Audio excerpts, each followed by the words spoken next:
तो फैसले का दिन है और फैसला आ चुका है। 28 घंटे का वक्त मिला है येदियुरप्पा को अपना बहुमत साबित करने के लिए। शक्ति परीक्षण के लिए कल 4 बजे शाम की डेडलाइन तय की है सुप्रीम कोर्ट ने और इसमें देखना होगा कि क्या वाकई बहुमत है येदियुरप्पा के पास जिस तरह का वो दावा कर रहे हैं।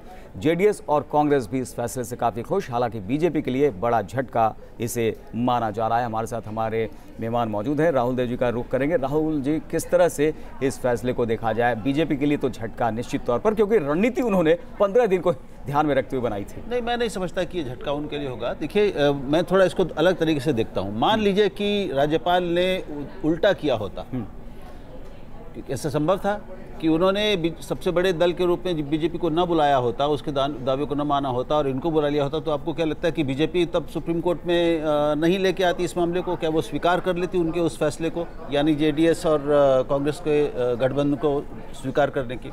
तो स्थितियां ऐसी थी कि जिसको भी बुलाते राज्यपाल, दूसरा पक्ष उसको चुनौती देता ही देता जी, क्योंकि दोनों तरफ वजनी तर्क हैं। और एक आप लोकतंत्र में जनादेश का अगर तर्क लेंगे तो फिर वो सीधे सीधे बीजेपी के पक्ष में है। तो यानी आप सही देख रहे हैं कि यहाँ सिंगल लार्जेस्ट पार्टी को सबसे पहले बुलाया गया और जितनी जल्दी हो सके शक्ति परीक्षण। मैंने कहा कि दोनों तरह के उदाहरण हमारे इतिहास में हैं, प्रेसिडेंस जिसे कहते हैं। लेकिन जो कानून में एक होता प्रिंसिपल, दूसरा प्रेसिडेंस, यानी एक है उदाहरण और दूसरा है सिद्धांत।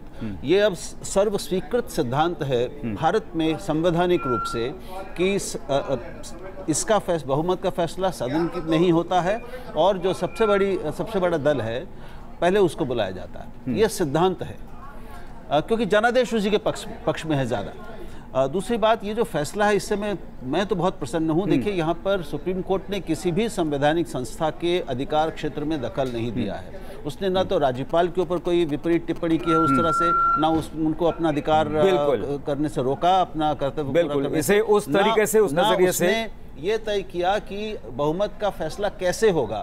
ये फैसला उसने प्रोटेम स्पीकर, यानी जो अस्थाई विधानसभा अध्यक्ष होता है, उसके ऊपर डाल दिया है कि वो शक्ति परीक्षण कराए। जी बिल्कुल। रविकांत के पास हम जल्दी से चलेंगे। रविकांत, आपसे जानना चाहेंगे किस तरह से और निर्देश सुप्रीम कोर्ट की तरफ से आए हैं, क्या क्या निर्देश हैं? देखिए, टेस्ट के अलावा सुप्रीम कोर्ट ने और भी अहम बातें कही। अरविंद इस वक्त हमारे साथ जुड़े हुए हैं। इसके अलावा और क्या कुछ कहा सुप्रीम कोर्ट ने अपनी पूरी सुन में? देखिए रविकांत, सबसे पहली बात है कि कोर्ट ने ये कहा है कि शाम 4 बजे से पहले सभी विधायक शपथ ले लेंगे। शाम 4 बजे फ्लोर टेस्ट होगा। कोई सीक्रेट बैलेट का इस्तेमाल नहीं होगा, जैसा कि एजी के वेणुगोपाल ने मांग की थी। डीजीपी ये इंश्योर करेंगे कि प्रॉपर सिक्योरिटी हो, क्योंकि बार बार अभिषेक मनु सिंघवी की तरफ से मांग की गई थी कि ऐसा माहौल होना चाहिए ताकि विधायक निर्भीक होकर मतदान कर सकें, प्रॉपर सिक्योरिटी होनी चाहिए। तो कोर्ट ने इस मांग को मंजूर करते अपने आदेश में कहा है कि डीजीपी ये इंश्योर करेंगे कि प्रॉपर सिक्योरिटी हो। एक और बात ये कि जिस बात की आशंका थी कि कुछ विधायक अनुपस्थित रह सकते हैं, कोर्ट ने साफ किया कि सभी विधायकों को शपथ लेनी होगी 4 बजे से पहले और शाम के 4 बजे के फ्लोर टेस्ट में उपस्थित होना होगा। एक और महत्वपूर्ण बात यह कि कोर्ट ने यह कहा कि जब तक फ्लोर टेस्ट का नतीजा नहीं आता तब तक सीएम येदियुरप्पा कोई बड़ा पॉलिसी डिसीजन नहीं लेंगे। तो इस पर एजी की तरफ से कहा गया कि वो इस बात की अंडरटेकिंग देने के लिए तैयार है। तो कोर्ट ने कहा कि इस बात की बिल्कुल, ये काफी महत्वपूर्ण निर्देश है और इन सभी निर्देशों का पालन करना होगा। लेकिन साफ तौर पर येदियुरप्पा की मुश्किलें यहां पर बढ़ गई हैं। रविकांत, और जानना चाहेंगे किस तरह के निर्देश आए हैं यहां पर? देखिए, पूरी सुनवाई के दौरान अरविंद यहाँ पर मौजूद थे, लेकिन सबसे बड़ी बात यह है कि बीजेपी लगातार इस बात का दावा कर रही है कि उसके पास समर्थन है। इसलिए कोर्ट ने ये जो फैसला दिया है, दोनों ही पार्टियों को अतिरिक्त समय नहीं दिया गया है। कल 4 बजे फ्लोर टेस्ट होगा और सदन के अंदर ही दोनों ही पार्टियों को ये साबित करना होगा कि किसके पास बहुमत है। और क्या कुछ कहा कोर्ट ने अपनी टिप्पणी में, अरविंद, इसके अलावा और कौन कौन सी बातें, किस आधार पर बीजेपी की मांग को ठुकराया? देखिए, कोर्ट ने इस बात को माना, कहीं ना कहीं जो एक एप्रीहेंशन था कांग्रेस की तरफ से कि अगर ज़्यादा दिन दिए जाते हैं तो ऐसी सूरत में एक हॉर्स ट्रेडिंग हो सकती है। इस एप्रीहेंशन को तवज्जो देते हुए, इस आशंका को तवज्जो देते हुए कोर्ट ने साफ किया कि शनिवार का ही वक्त तय किया जाएगा। मुकुल रोहतगी, जो कि येदियुरप्पा की तरफ से पेश हुए थे, उनकी तरफ से बार बार कहा गया कि एक दिन की समय सीमा फिक्स नहीं की जा सकती। लेकिन कोर्ट ने कहा कि हमने पहले भी उत्तर प्रदेश में, गोवा में ये तय किया है कि जहां पर 7 दिन की डेडलाइन को हमने 2 दिन के अंदर फिक्स किया है। तो ये ऐसे दृष्टांत दृष्टांत पहले भी रहे हैं जब कोर्ट ने समय सीमा को कम किया है, और यहाँ पर भी शनिवार को अगर होता है बिल्कुल समय सीमा को यहाँ तय कर दिया, कम किया है, और सिर्फ अब जो है 28 घंटे का वक्त है। धीरेन्द्र पुंडीर हमारे संवाददाता बेंगलुरु से जुड़ गए हैं। धीरेन्द्र, अब जो है सबकी नजरें सुप्रीम कोर्ट से हटकर बेंगलुरु में विधानसभा पर टिक गई है। किस तरह से गहमा गहमी अब वहां देखी जा रही है? देखिए, अब अचानक आपको यहाँ लगेगा सदन घोड़ा थे वो भी चले गए, जैसे ये एहसास हुआ कि अब सुप्रीम कोर्ट शायद इस समय सीमा को कम कर रहा है, तो अब फ्लोर मैनेजर्स हैं वो अपने काम पर लग गए होंगे, क्योंकि यकीनन जो 15 दिन का समय था उस वक्त ये लग रहा था कि 15 दिन का समय इसीलिए लिया गया क्योंकि बीजेपी अपने बहुमत को लेकर जो अन्य जो शब्द इस्तेमाल किया गया था उनको लेकर बहुत ज़्यादा श्योर नहीं थी।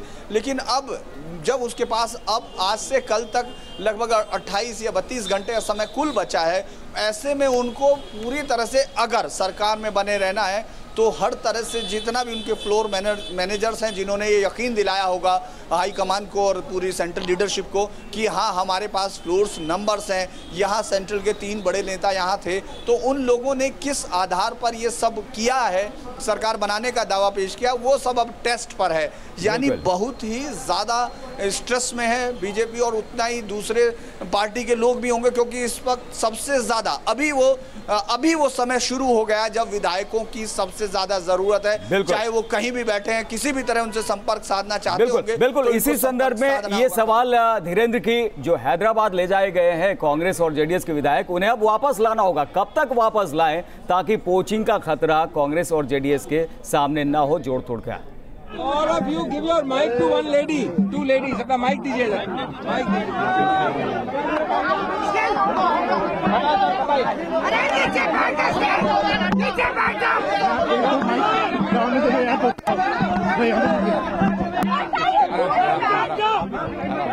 यार आप लोग बैठ जाओ, आप बैठ जाओ यार आप बैठिए, अपना माइक दीजिए, लेडी को दीजिए। आप बैठ जाओ, बैठ जाओ। अरे आप बैठ तो जाओ यार, थोड़ा सा बैठो तो। बहुत आप बैठिए। नहीं आप बैठिए।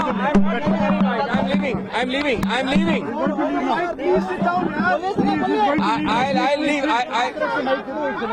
If you don't keep quiet, I'll leave.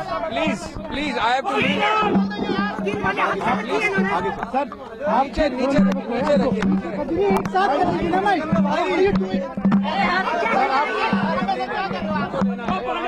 आप जब 1 मिनट आप नीचे बैठो मैम, प्लीज आप बैठो एक बार। हाँ एक दो माइक हमें यार, एक दो माइक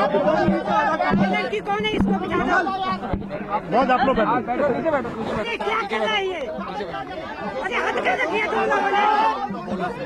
बहुत आप आगे जाइए ना बस। जब तक आप लोग बोलेंगे मैं नहीं बोल सकता हूँ। जब तक आप लोग बोलेंगे मैं नहीं बोल सकता हूँ। Please don't speak. आप बैठिए बॉस, आप बैठिए, आप आगे जाइए। माइक हटाइए, नीचे होइए, मैं बोल रहा हूँ। Please keep quiet, no noise. Please keep quiet. इसको नीचे रख लीजिए प्लीज। अच्छा अब सुनिए बॉस सुन लीजिए सुनिए शांति भैया, सुन लीजिए चुपचाप। मेरा भैया तुम्हें बाइक चाहिए, क्या चाहिए? अरे एक मिनट नीचे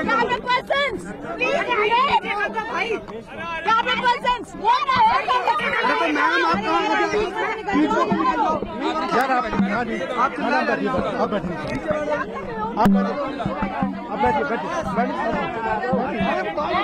बैठना पड़ेगा, थोड़ा सा नीचे। अब शांति, क्वाइट। मैं बोल रहा हूँ। आप नीचे करो ना भैया। नीचे रखो माइक। मैं हिंदी में बोल रहा हूँ और इंग्लिश में बोल रहा हूँ। आप शांति मेंटेन करें, बोले नहीं बीच में। मैं पहले बोलूंगा हिंदी में, फिर अंग्रेजी में। बोलिए नहीं बीच में। Please don't speak. I request you, I beg you, please. रास्ते में नहीं आइए और माइक नीचे रखिए। माइक ऊपर आ रहा है, आप बैठ जाइए नीचे, ऊपर नहीं उठिए। नीचे रखो mic. Friends,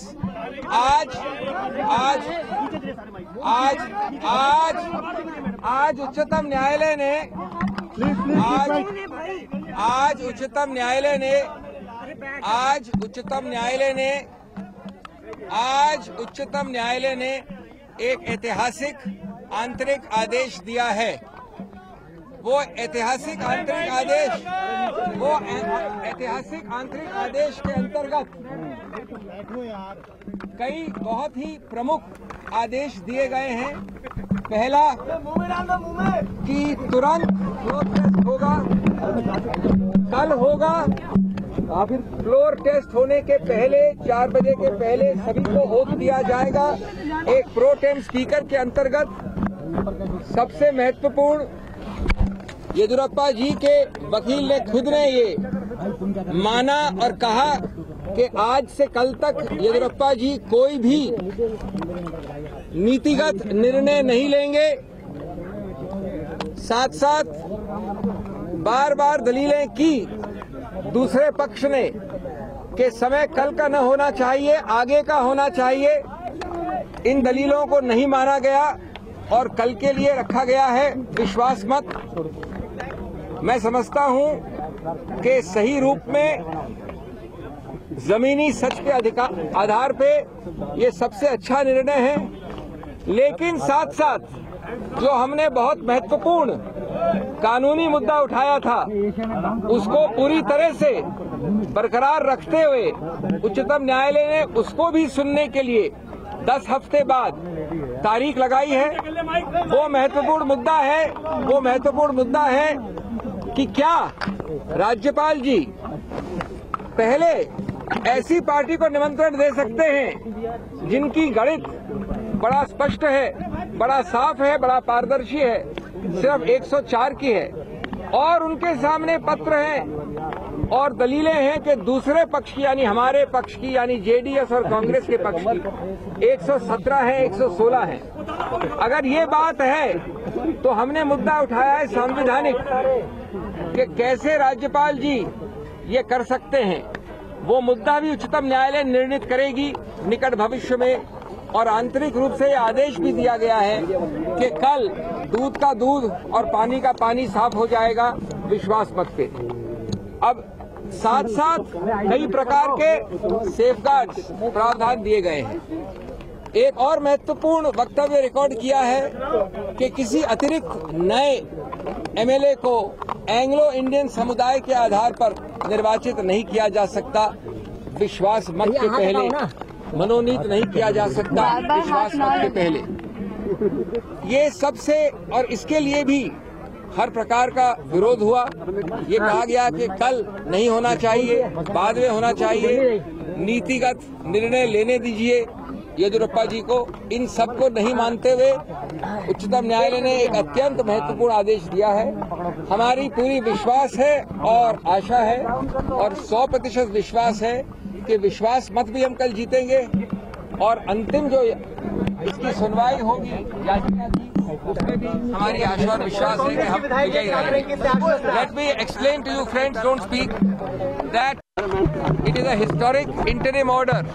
The order is historic because the court has directed a confidence motion within less than 36 hours. The confidence motion is subject to many safeguards. Members of the Anglo-Indian community cannot be nominated. Mr. Yediyurappa conceded through his counsel that he cannot have any major policy decisions taken. Security was provided. A pro tem speaker, not a regular speaker, will conduct. He will swear in everybody before 4 o'clock and all will assemble and have the vote of confidence at 4 o'clock. Most important, the court has kept our main point alive for final and future hearing. The main point alive for final and future hearing after 10 weeks raises an extremely important constitutional point that he had to invite that group which had election commission certificates of more than 117 MLAs. It is clear that the Yediyurappa letters disclosed today did not give any details. Yediyurappa ji की चिट्ठियां जिनका आज खुलासा हुआ, कोई भी उसमें तथ्य नहीं थे कि किस आशा और विश्वास पे उन्होंने बहुमत मांगा है। उन्होंने कोई तथ्य नहीं दिया ये बताने के लिए कि क्या आधार है उनका ये विश्वास, ये बहुमत मांगने का। Therefore, it actually in a way according to us proves our point that he had no basis for laying stake to form the government. Friends, we are extremely grateful to the Supreme Court for sitting at night, for sitting today, and for giving both a pragmatic solution and also keeping the main principle alive to be heard and decided shortly. Thank you.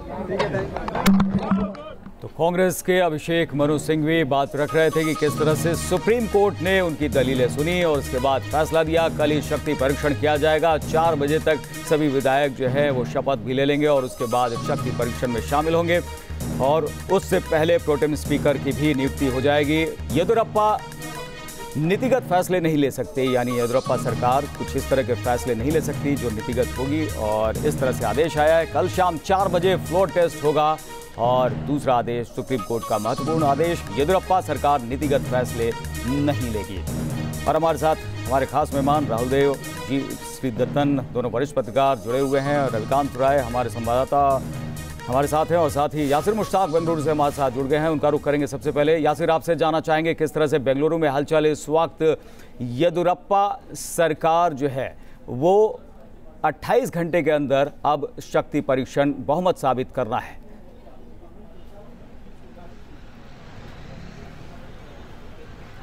बिल्कुल करुण, पहले मैं आपको तस्वीरें दिखाना चाहूंगा। यहाँ पर जो है कांग्रेस का जो है विरोध प्रदर्शन चल रहा है। राजभवन चलो का आह्वान किया था आज कांग्रेस ने, तो पुलिस ने उन्हें फिलहाल यहीं पे रोक दिया है। करीब 500 मीटर पहले ही राजभवन जाने नहीं दिया जा रहा है। पूर्व मुख्यमंत्री सिद्धरमैया जी भी है, वो भी यहाँ पर पहुंचे हैं। कांग्रेस के वरिष्ठ नेता गुलाम नबी आज़ाद भी पहुंचे हैं यहाँ पर। कांग्रेस खेमे की अगर हम बात करें इस समय, तो कांग्रेस खेमा जो है खुश है क्योंकि उनको लग रहा है कि अब आंकड़ा उनके पास है और 24 घंटे बचे हुए हैं। 24 घंटे में उनके जो विधायक हैं वो उनके साथ ही रहेंगे एकजुट। फिलहाल सारे जो विधायक हैं जेडीएस और कांग्रेस के, उन सबों को जो है हैदराबाद लिया गया था। कल रात को यहाँ से वो बस में चले गए थे, तो अब वापस उन्हें यहाँ पे आना होगा क्योंकि कल अब जो है 4 बजे जो है शक्ति प्रदर्शन होगा और जो फ्लोर टेस्ट होने वाला है विधानसभा में, उससे पहले ही सब विधायकों को वापस आना होगा।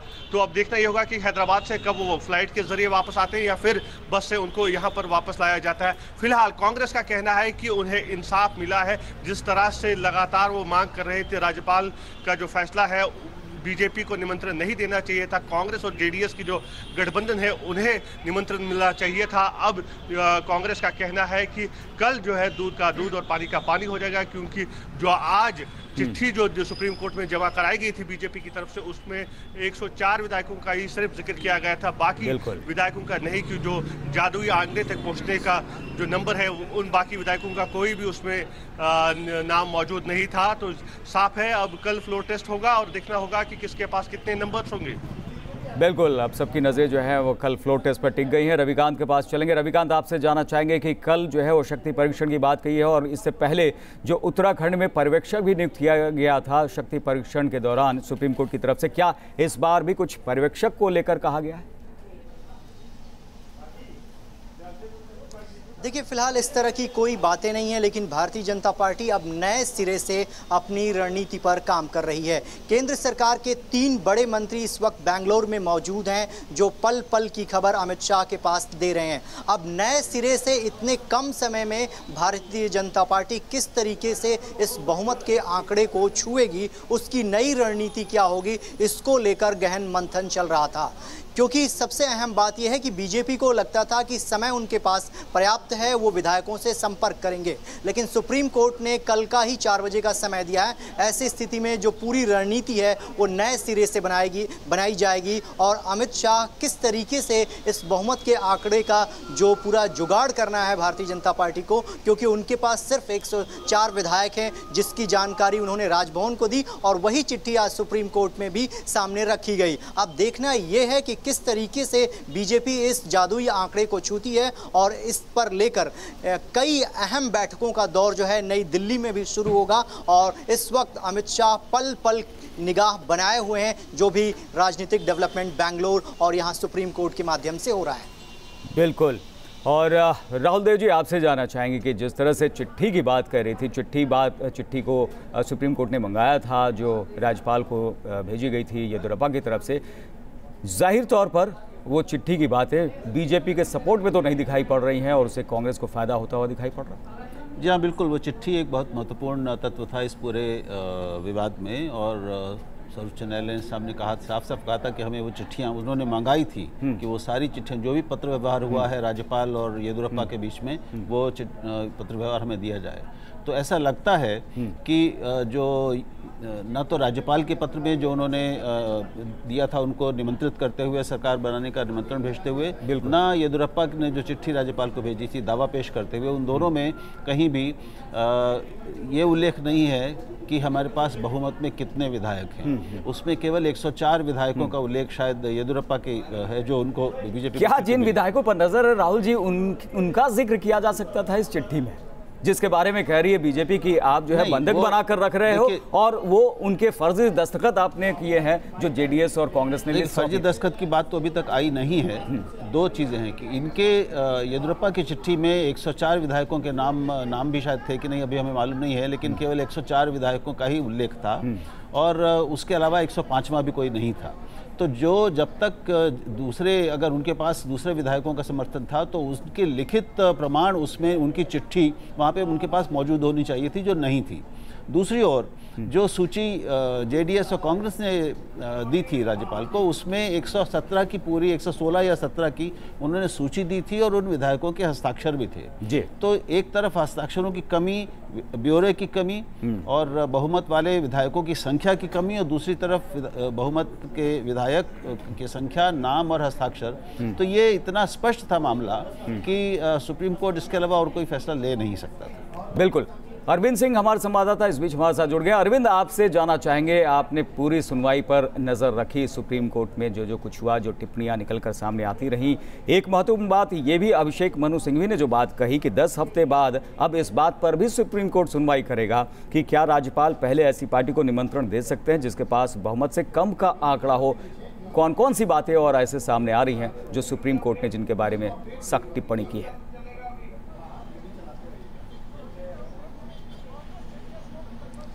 देखिए, जाहिर तौर पर गवर्नर के फैसले की जो कानूनी वैधता है उस पर अभी सुप्रीम कोर्ट में सुनवाई जारी रहेगी, लेकिन कल जो कुछ होने वाला है विधानसभा में वो निश्चित तौर पर ये तय कर देगा कि येदियुरप्पा आगे मुख्यमंत्री रहेंगे या नहीं रहेंगे। लेकिन एक जो बड़ा सवाल जुड़ा इस मामले से लेकर के कि क्या ऐसी सूरत में गवर्नर को सबसे बड़ी पार्टी के जो नेता हैं उनको निमंत्रण देना चाहिए या उस गठजोड़ के जिसके पास बहुमत का आंकड़ा दिखता है। शुरुआती जो कन्वेंशन रहा उसमें सबसे बड़ी पार्टी को पहले न्योता दिया जाता था, लेकिन उसके बाद गोवा और मणिपुर के केस हमने देखे जहां पर राज्यपाल ने जो गठजोड़ जिसके पास बहुमत का आंकड़ा था उसको निमंत्रण दिया सरकार बनाने के लिए। तो ये माना जाता रहा है कि राज्यपाल का एक विशेषाधिकार रहा है, लेकिन जब सुप्रीम कोर्ट में दोबारा से इस मामले की सुनवाई होगी तो इस विशेषाधिकार को लेकर के भी जीरे होगी। लेकिन आज का जो आदेश है कोर्ट का, करुण, वो समझा जा सकता है कि बेहद संतुलित ये आदेश है और निश्चित तौर पर संस्थान की गरिमा और विश्वसनीयता को लेकर के जो सवाल पिछले दिनों खड़े करने की कोशिश की गई राजनेताओं की तरफ से या एग्जीक्यूटिव की तरफ से, उन तमाम सवालों पर विराम लगाने वाला ये एक आदेश है। कोर्ट ने जितनी आशंकाएं सुनवाई के दौरान उठाई गई उन तमाम आशंकाओं का जवाब इस आदेश में देने की कोशिश की है।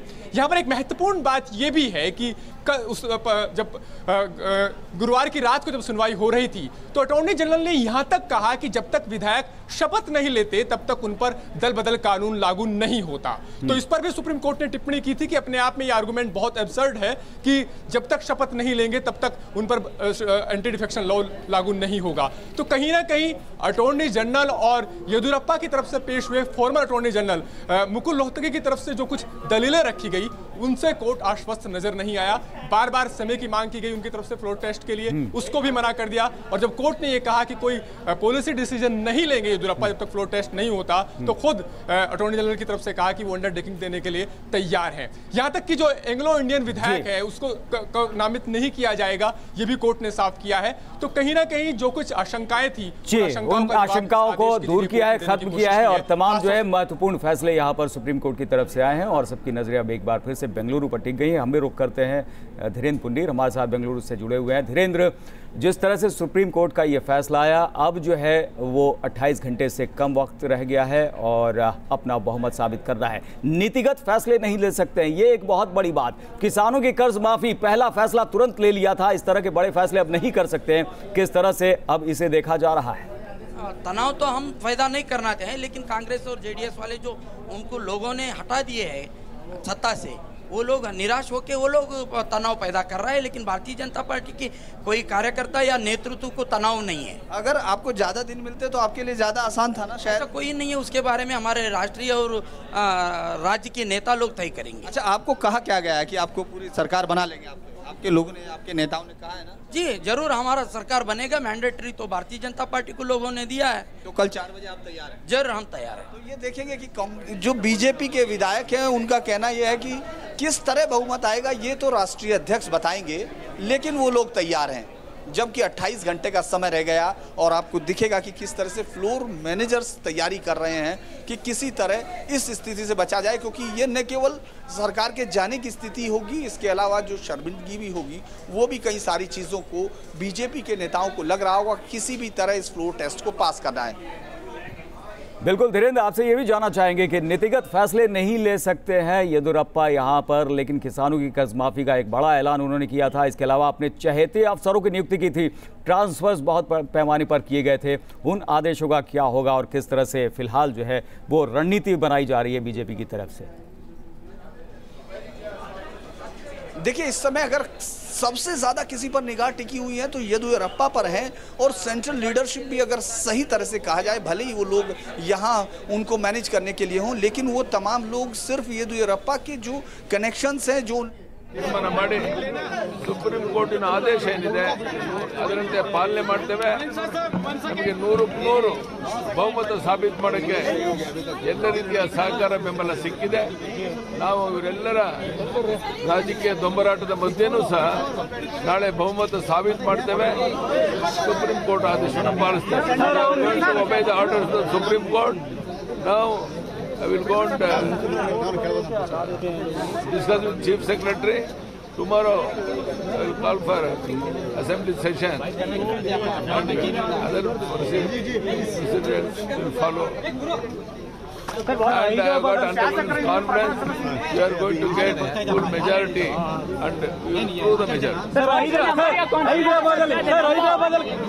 जिन्हें की बहुमत साबित करना है, हमारे साथ जी श्रीदत्तन वरिष्ठ पत्रकार हैं और वो येदियुरप्पा की बातों को समझ रहे थे।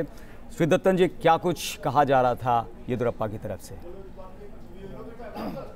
हेलो जी, बीजेपी का स्टेट लीडरशिप है वो तो अभी कॉन्फिडेंट है।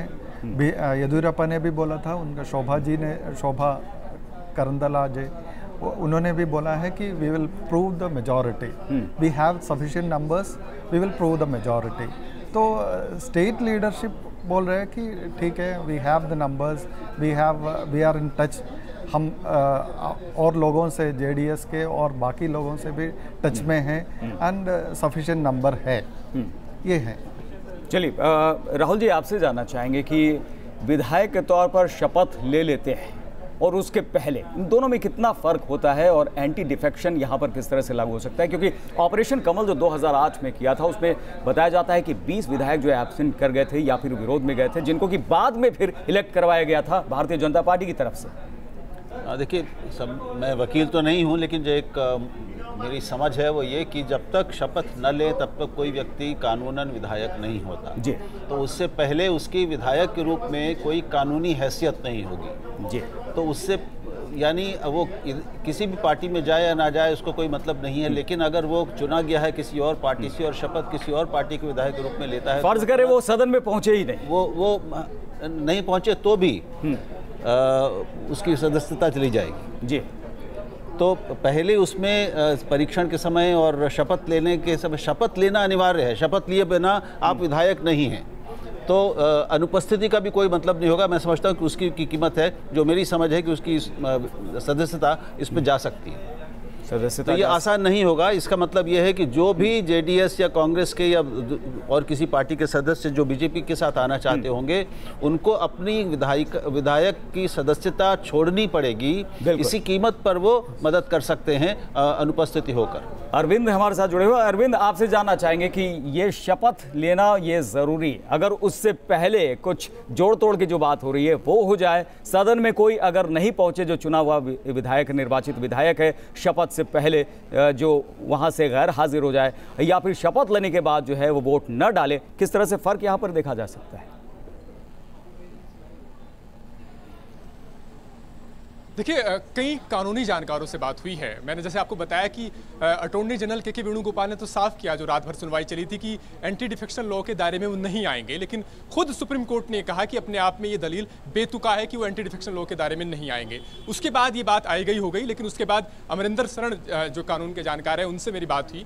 उन्होंने ये कहा कि ये कहना कि वो एंटी डिफेक्शन लॉ के दायरे में नहीं आएंगे वो गलत है। शपथ से पहले अगर वो लेते हैं तो ऐसी सूरत में उनकी सदस्यता खत्म हो सकती है। तो ये अपने आप में एक बड़ा सवाल है। हालांकि यहां पर हॉर्स ट्रेडिंग की आशंका कम से कम हो सके, और जिस तरह की जो बातें कही गई कांग्रेस की तरफ से, और यही वजह है कि कोर्ट ने शनिवार तक का वक्त मुकर्रर किया, शाम 4 बजे तक का। तो ये कि क्या वो एंटी डिफेक्शन लॉ के दायरे में आएंगे नहीं आएंगे, कानूनी जानकार बटे हुए हैं इसको लेकर। लेकिन सुप्रीम कोर्ट का जो रुख रहा है वो अटॉर्नी जनरल की राय से इत्तेफाक नहीं रखता था, जो कोर्ट ने टिप्पणी की थी। और उसके बाद कुछ और कानूनी जानकारों का भी ये कहना है कि ये कहना कि वो एंटी डिफेक्शन लॉ के दायरे में नहीं आएंगे जब तक वो शपथ नहीं लेते, ये सही नहीं है। बिल्कुल, एक बार फिर से धीरेन्द्र का रुख करेंगे। धीरेन्द्र, हम चर्चा कर रहे थे कि नीतिगत फैसले नहीं ले सकते, लेकिन अपने चहेते अफसरों की तैनाती पहले ही कर दी है। ये कितना कारगर हो सकता है कदम येदियुरप्पा का?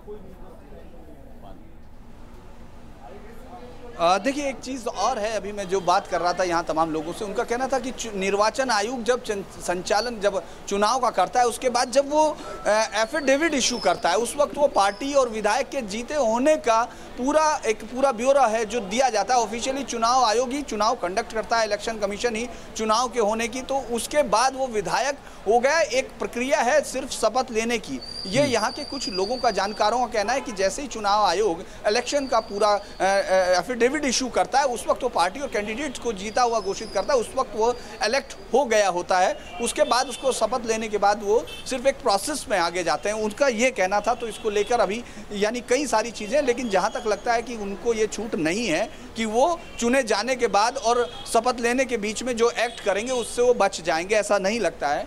दूसरा ये कि जिस तरह से उन्होंने अपने चहेते अफसरों को रखा, ये बात अभी हम लोग इसलिए नहीं कह सकेंगे क्योंकि चहेते अफसरों में से जो कहा जा रहा है, एक अफसर वो है जो उन्होंने एसीबी के अधिकारी के तौर पर उनके यहाँ सर्च की थी, यानी एक ईमानदार अफसर के तौर पर जिसकी छवि है, उसको भी डीआईजी के तौर पर उन्होंने पोस्ट किया। लेकिन जो सबसे बड़ी चीज़ थी कि इंटेलिजेंस का एडीजी, क्योंकि सबसे ज़रूरी था इस पूरे प्रोसेस में कि किसी तरह सारी सूचनाएं वहाँ तक पहुँचे।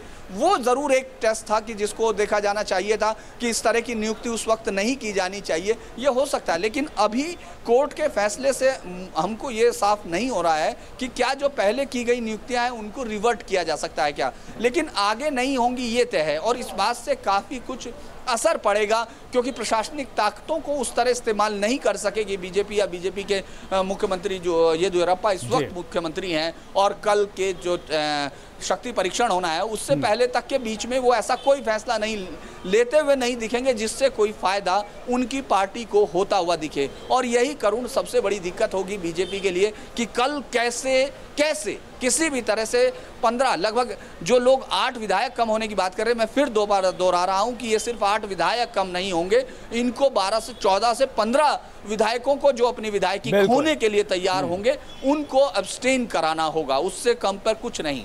बिल्कुल, यानी रणनीति जो बनाई जा रही थी वो 15 दिन के हिसाब से बनाई जा रही थी, जिसमें से कि उपचुनाव में 3 विधायक चुने जाते भारतीय जनता पार्टी के पक्ष में तो फिर आसानी होती, लेकिन यहाँ तो सिर्फ 28 घंटे, और अब तो 28 घंटे से भी कम का वक्त रह गया है।